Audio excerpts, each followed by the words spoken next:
ობახიძე და პაპუაშვილის ცოლებით, საკონსტიტუციო და უზენაესი სასამართლოების თავმჯდომარეები, ცესკოს თავმჯდომარე, სუსის უფროსი, თვითაღიარებული დეპუტატები, ეგრეთ წოდებული მინისტრები და რეჟიმის სხვა წარმომადგენლები. ათობით ადამიანი მოექცა ჩამონათვალში, ვინც ევროკავშირში უვიზოდ ვეღარ შევა. ესენი არიან დიპლომატიური პასპორტების მფლობელები. ეს არის პირველი შედეგი საპროტესტო აქციების მონაწილეების მიმართ სასტიკ ძალადობასა და ანგარიშწორებაზე. სწორედ ამ მოვლენებისა და დემოკრატიის გაუარესების გამო საქართველოს ევროკავშირის დღის წესრიგში განხილვის ერთ-ერთი მთავარი თემაა. დღეს ევროპარლამენტში წიგეგმება მწვავე დებატები მშვიდობიან პროევროპულ დემონსტრანტებზე ზეწოლის შესახებ. ორ დღეში კი საქართველოზე ევროპული საბჭოს ხდომის ფორმატში ევროკავშირის წევრი ქვეყნების ლიდერები იმსჯელებენ. რას ნიშნავს დიპლომატიური პასპორტებისთვის უვიზო მიმოსვლის გაუქმება და კიდევ რა ზომებს უნდა ველოდოთ პარტნიორებისგან? გიორგი კიკაბიძე მუშაობს თემაზე.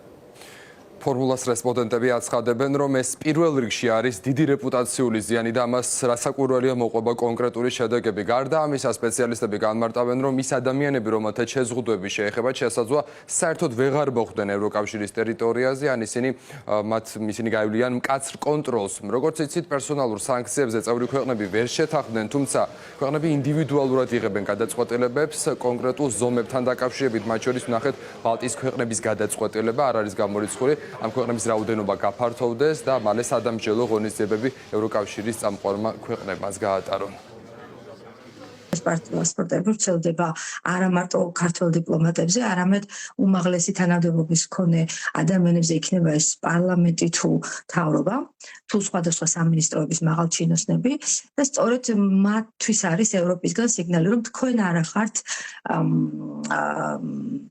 არ არის ასე, ამიტომ თქვენი მიღება ევროკავშირში, ანუ თქვენ, ვისაც არის ლურჯი პასპორტები, დიპლომატიური პასპორტები, უნდა ვიზაზე მოხვიდეთ ჩვენ საელჩოებში და მოითხოვოთ ჩვენთან შემოსვლა. თქვენ არ იქნებით ისე მიღებულები ხელგაშლი და ადვილად ისე ვერ მგზავრებთ, როგორც ჩვეულებრივი ქართველი მოქალაქე იმგზავრებს, რომელსაც აქვს ჩვეულებრივი პასპორტი. ეს არის პირველ რიგში, ეს არის სიგნალი ევროპისგან, რომ მათ არ უნდათ ამ ადამიანებთან კონტაქტი და ეს ადამიანები არ არიან ევროპის ტერიტორიაზე ხელგაშლით მიღებულები და აღარ ექნებათ მაგალითად ის ფასდაკლება ყოველ ჯერზე თუ რაღაცას იყიდიან, მაგალითად როცა დიპლომატიური პასპორტით ხართ და ამ სტატუსს აჩვენებთ, დაახლოებით 21% ნებისმიერი ნაყიდი ნივთის, მით უმეტეს ცოტა ძვირადღირებულის აღარ გაქვთ, ხო?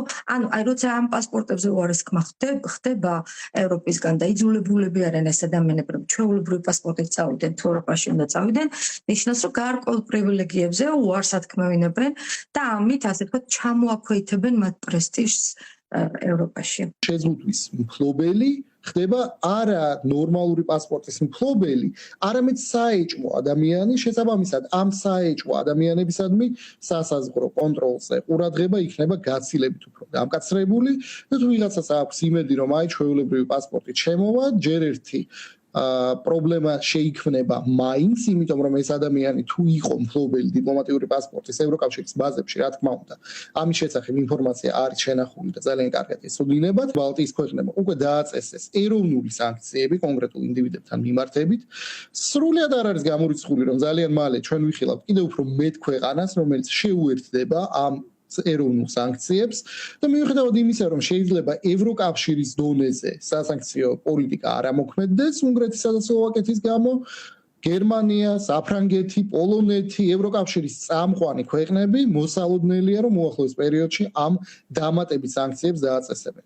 იმ შემთხვევაში, თუ ამ ყველაფერს შეუერთდება ბრიტანეთი, ეს ავტომატურად ნიშნავს ბრიტანული საბანკო სისტემისგან გათიშვას და მე მინდა შევახსენო ჩვენ მაყურებლებსაც, რომ საქართველოს საბანკო სისტემა პირდაპირ არის ინტეგრირებული დასავლურ სისტემაში, საქართველოს ბანკები იყიდება ბრიტანეთის საფონდო ბირჟებზე.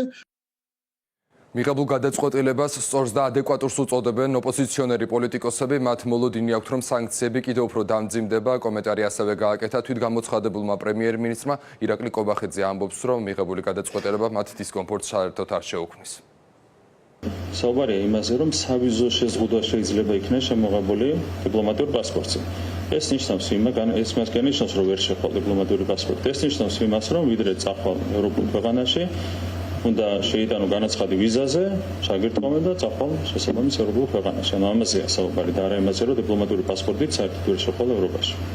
შეიძლება, აი ნახეთ რას გეკითხებით, შეიძლება საუბარი იყოს იმაზე, რომ დიპლომატიურ პასპორტს ვინც ფლობს, მას არა მხოლოდ დიპლომატიურ პასპორტზე შეექმნას პრობლემა, არამედ პრობლემა შეექმნას აი ჩვეულებრივი უვიზო რეჟიმით სარგებლობაზე, თვით სარგებლობს ნებისმიერი მოქალაქე. აი ასეთ შემთხვევაში თქვენი პასუხი, თქვენი რეაქცია. ანუ ასეთ შემთხვევაშიც შეიძლება ქონდეს ადამიანს დიპლომატიური პასპორტიც, ჩვეულებრივი პასპორტიც და შეიძლება ორივესთან მიმართებით მოუწიოს სავიზო განაცხადის შეტანა, ხო? შეიტანს ვიზაზე განაცხადს, ჩაურტყავენ ვიზას და წავა ევროპულ ქვეყანაში. და თქვენ ამაში პრობლემას ვერ ხედავთ და ფიქრობთ, რომ ესეც სიმბოლური აქტია. ქონდა პატარა დისკომფორტი არის, მაგრამ არა უმეტეს.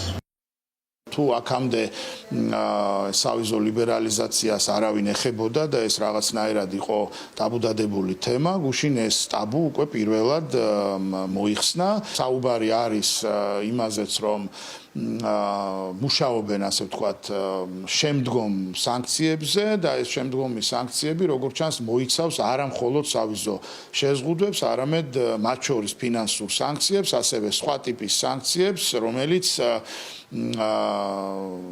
ევროპის კავშირის სახელმწიფოთა აბსოლუტური უმეტესობის აზრით უნდა დაუწესდეს იმ პოლიტიკურ ჯგუფს, რომელიც პასუხისმგებელია საქართველოში ადამიანის უფლებების გათელვაზე, ადამიანების წამებაზე და არაჰუმანურ მოპყრობაზე. თუ მსგავსი ტიპის სანქციები ამ შინაარსში გაგრძელდა და ქართველების იზოლაციაზე იყო ორიენტირებული, ეს შესაძლებლად გახდეს, რომ ერთის მხრივ მოქალაქემ არ დაკარგოს წვდომა დასავლურ ღირებულებებთან, დასავლურ რესურსებთან და მეორეს მხრივ ქართული ოცნება იქნას იზოლირებული მაქსიმალურად და იქნება ამგვარი ტიპის შევიწროებით დასავლური პარტნიორებისგან რაღაცნაირად მოვახერხოთ მათთან ბრძოლა. ბიძინა ივანიშვილის რეჟიმი კრიტიკულ გზავნილებს დღეს სტრასბურგიდანაც მოისმენს ევროპარლამენტში საქართველოს საკითხზე დებატების ინიციატორი ევროდეპუტატი რასა იუკნევიჩიანია სიტყვით გამოვა ევროკავშირის უმაღლესი წარმომადგენელი კაია კალასი. გარდა ამისა ცნობილი გახდა, რომ ევროპარლამენტში სალომე ზურაბიშვილიც მიიწვიეს, თუმცა როდის იქნება საქართველოს პრეზიდენტის მიმართვა ეს ჯერჯერობით უცნობია.